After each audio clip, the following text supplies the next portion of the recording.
Welcome to the 84th edition of Make Pro Wrestling Majestic again. I am Tiger Height. And I am Peanut Gallery. And we're going to try this again because I tongue-tied for some reason. But you always tongue-tie. I know I really do. So we are going to be doing the year-end awards. Even though we're not quite there yet, there was only a couple of matches, a couple of shows left. Yeah. Only a couple of matches that might be prospectable to getting some of these awards. Yep. But this is our only opportunity, so we're going to do it now.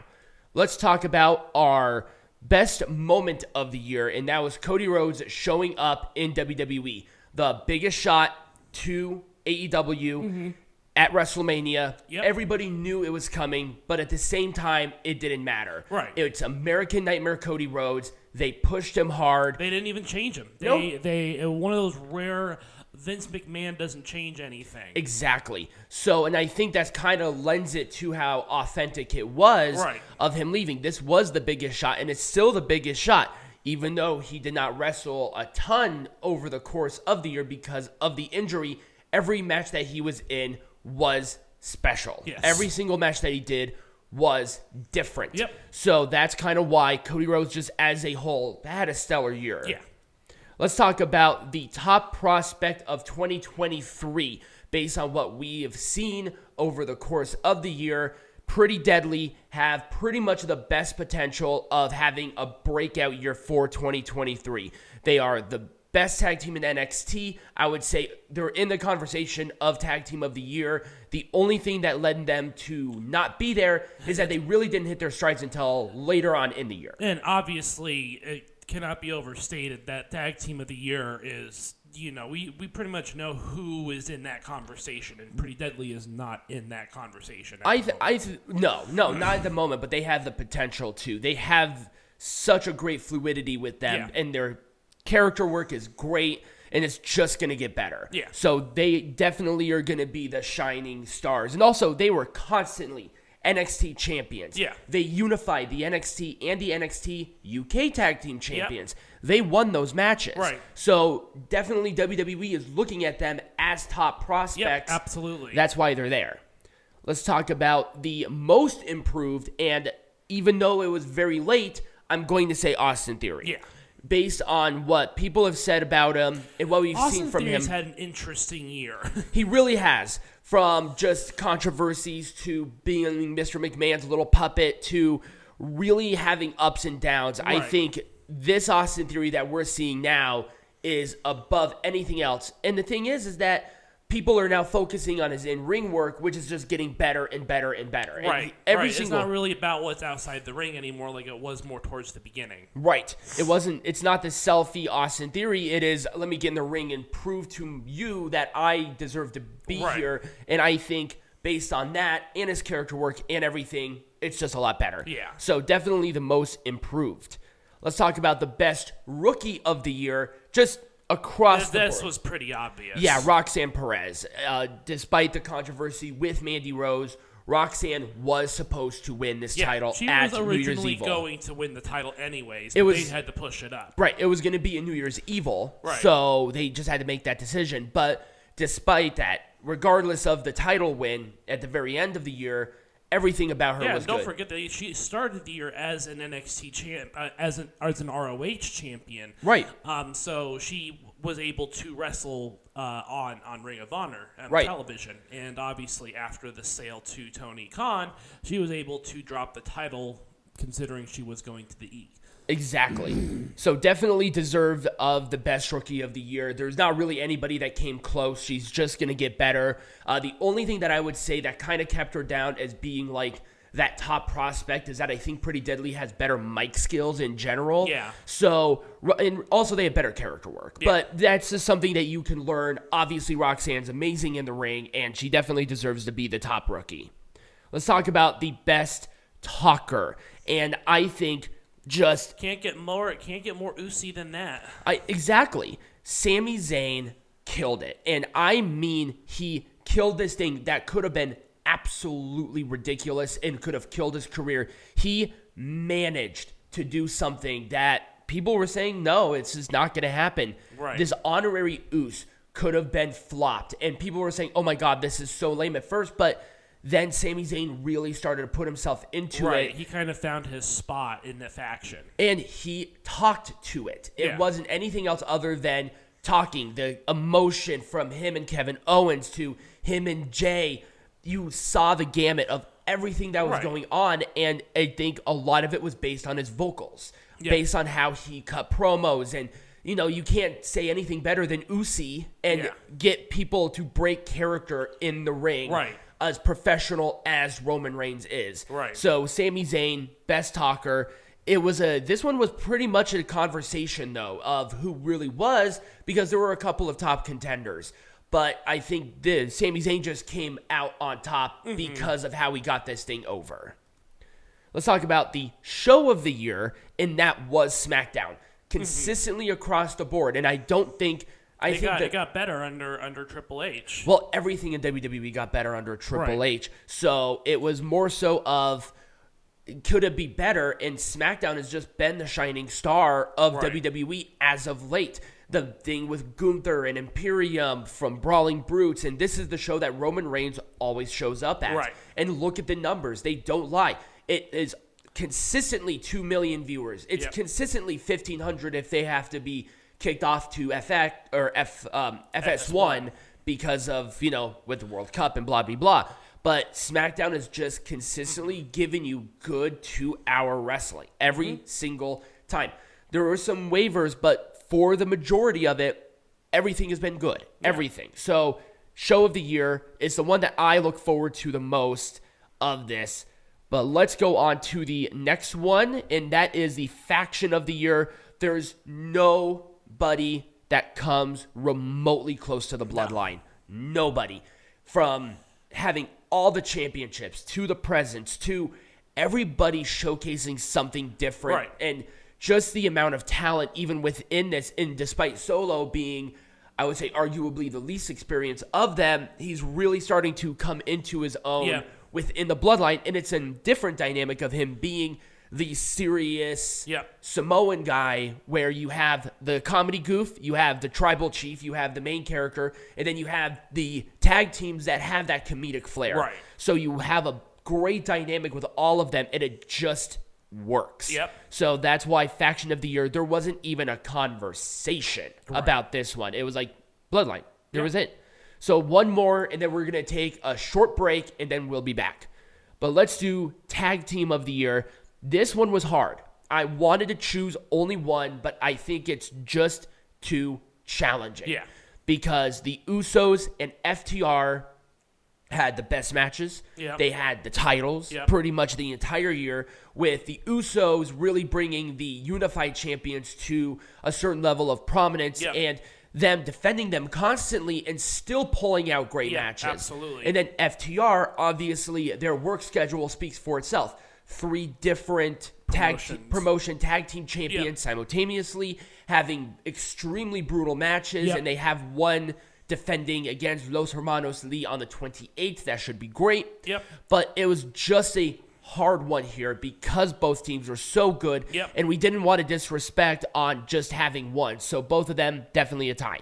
So with that said, we're going to do a brief break. When we come back, we're going to wrap up the best of year, and then maybe we'll do a little discussion on what we see for the future of the best of and see where the trajectory lies. Okay. So when we return, we'll do that. And we are back, and let's go right into the event of the year. Peanut Gallery and I, we debated on this one quite a bit, based on 2 events, WrestleMania and the eventual winner, Clash at the Castle. I wanted Clash. I think Clash had bigger moments, and I think because it was a premium live event that was overseas into a European country for the first time in 30 years, they had to crush it. And they had the crowd. And they did it in strides with this. You had a 5-star match. I mean, I would say you had multiple 5-star matches on this show with Reigns McIntyre and then Sheamus Gunther for the Intercontinental Champion. You had differences. You had something here.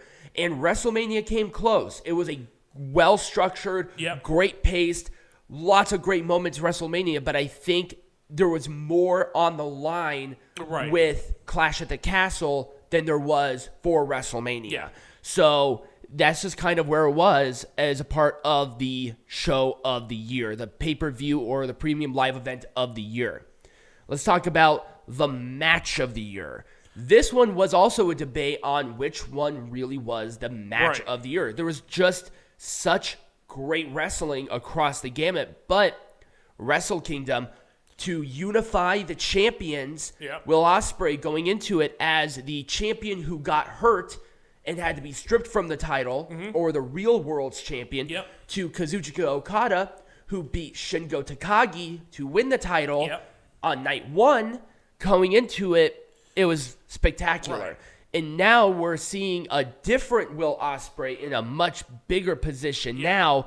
I think even better than he was during this match. Yeah, because he came into his own during this. Right.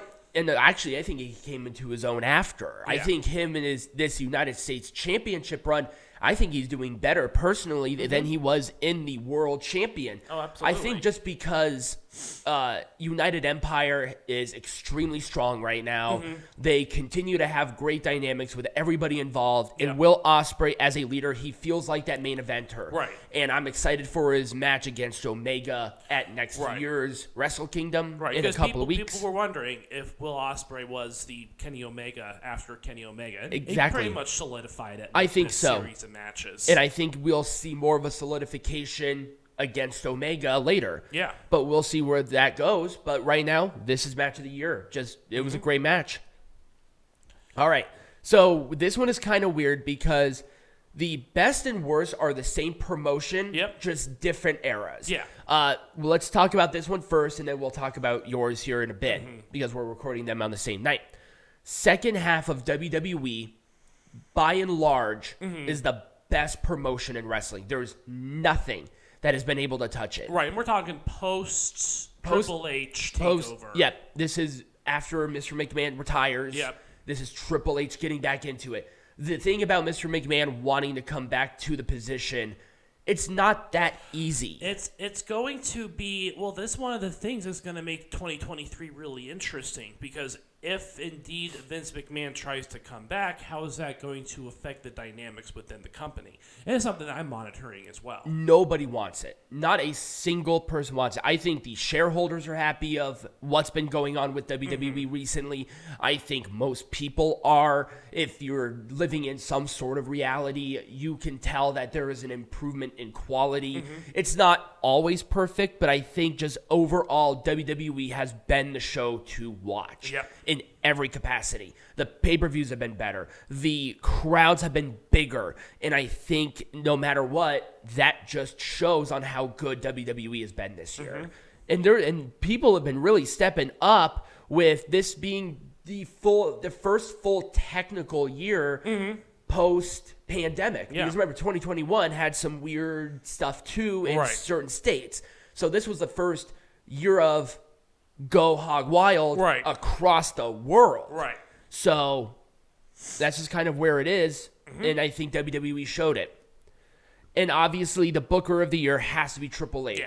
From a company that was the drizzling shits, just the drizzling shits, to the show to watch, that takes a lot of encouragement. Right. And Triple H bringing back a lot of people. They're like, oh, it's just a guy who returns.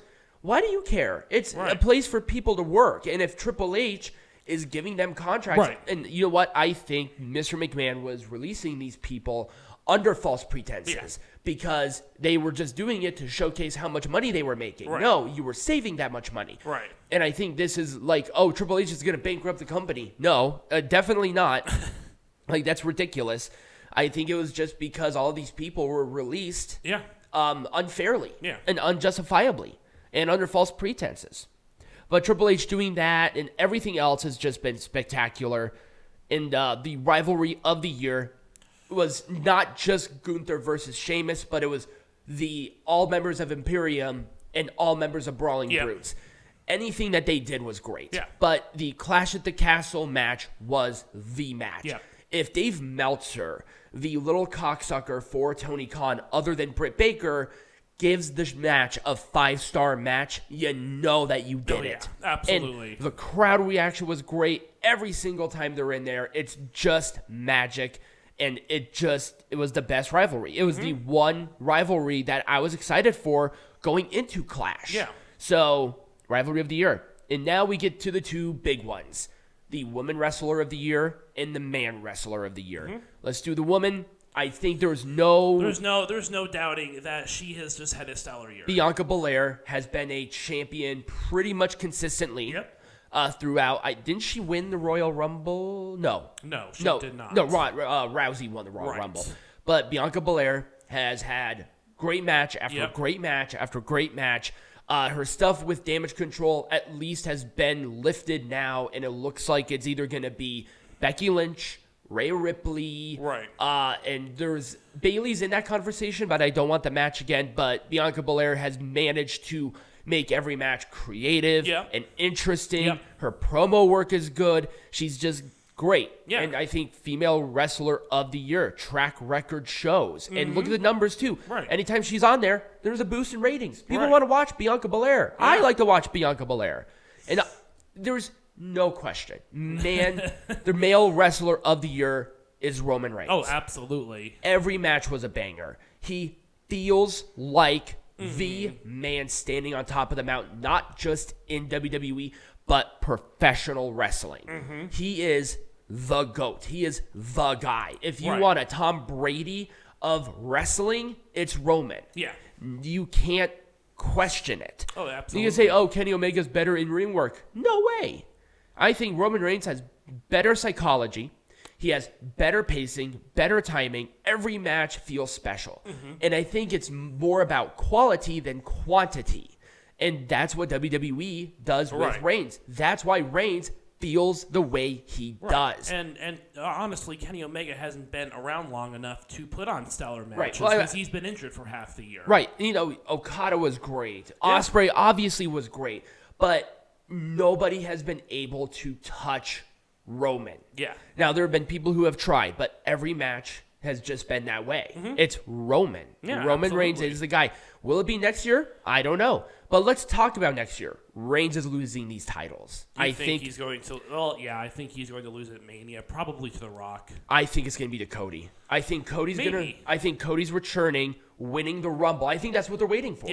He's returning, winning the Rumble. Boom, bam, bop. He goes on, faces Reigns, beats him. It just makes the most sense. But that is predicated on if Cody will be healthy and ready for Royal Rumble. I think he is. I just don't know. We just don't know. That's one big question mark. The other big question mark I think WWE has looming next year is the whole Vince McMahon situation with him wanting to come back. I think a lot of WWE's success is going to fall on whether or not Vince McMahon gets his wish, honestly. But the thing is, Mr. McMahon just can't go back to it because there are shareholders and sponsors that he plays to, and what I have heard, that nobody wants him back. Everyone has been stoked on the Triple H booking. People have been stoked on the co-CEOs. I don't understand why McMahon would want to come back at this point. He's probably making more money with less stress than he was going out there. But that's just the work ethic of this man. He's a machine. And you know, the other thing is that, you know, we also have to talk about other promotions and seeing what their success is going to look like. Obviously, in Japan, they're going to have fans that can cheer again at Wrestle Kingdom. I think they've done some shows because I know some provinces you can. You're going to see a lot more Stardom from us next year as well. We're going to be including Stardom into our lineup just because it's pretty much become an integral part of New Japan Pro Wrestling's repertoire. And they just kind of run shows like New Japan does, so it's going to be a lot easier to kind of cover. You know, there's just a lot of great things for 2023. Once again, we are another probably full year with no pandemic or anything to interrupt that. Now let's also, you know, and let's talk about other promotions that might have a pretty stellar year. I think AEW is going to be better next year. I hope so. I think that people, you know, 2020, 2021, 2019, that was the hype train. That was the honeymoon phase. I think that this year people started to lose that honeymoon phase, and I think that now they really have to get to what is our identity? They have to put in a lot of work to get those people back. There was a lot of bad taste in everybody's mouth from the media scrum, what happened with William Regal, too, and what he said about it. It's like they really have to have a perception difference. Yeah. Because right now, they look like a bunch of kids cosplaying wrestling. Yeah. And then, talk about Impact Wrestling. I think Impact Wrestling, I think Impact Wrestling is going to do better. Yeah. And I know this one might be controversial for you, but I think NWA is going to come back too. Yeah, I think so. They have to do a couple of things, but we'll talk about that here in a minute. Well, but, or at least when we come back next week, even though we're recording it on the same day. I know it's hard. It's hard to shift my mind from that because it's like literally. We're doing this here in a minute. Yeah. But we're going to be posting that next week for the worst of. Yeah. But this is the best of. We need to look at it as the positive aspect. Yeah. I think the New Japan and Stardom partnership, because this is going to be full swing. Yeah. This is going to be full swing, full integration. That's the number one thing I'm looking forward to next year, I think, is just that whole partnership with Stardom. Because what we saw from Historic X over, I'm stoked on it because they have great wrestlers, great wrestling, and I'm excited to see the future of that. And New Japan really needs it. They had a couple of rough years. Yep. This year was pretty much their best year in the last 2-3 years. Yep. So hopefully we'll see more. Hopefully we'll see more New Japan coming around the United States, especially coming to Vegas because we went to a show and it was a lot of fun. Yeah. But Strong is going to continue to remain strong. Right. I think they're just going to get better. Yeah. I really want to see some more integration with with NWA and maybe some other indies. But really, is this kind of in the future what the future holds for these promotions? And then a lot of people are excited about Ring of Honor coming back to television. Well, that's one of those things that we have to consider. Right. Television. I'm not watching Ring of Honor for my reviews unless there's like a huge score of people who want me to. Right. But that's behind a paywall. I mean, I'll most likely find it for free somewhere. Right. But yeah, that's another thing to look forward to as well, and seeing how Ring of Honor rebuilt its identity separate from AEW. And I think that will help AEW's overall product too, because they're not going to have all these AEW champions on, Ring of Honor champions on AEW, essentially overshadowing AEW's own champions. Right. So I think them separating those is going to be a great thing. Yeah. And I'm very excited for that. Yeah. But that's pretty much all I'm got for the best of 2022. Yeah, absolutely. So next week, we will be talking about the worst of 2022. Yep. But that will be when we come back.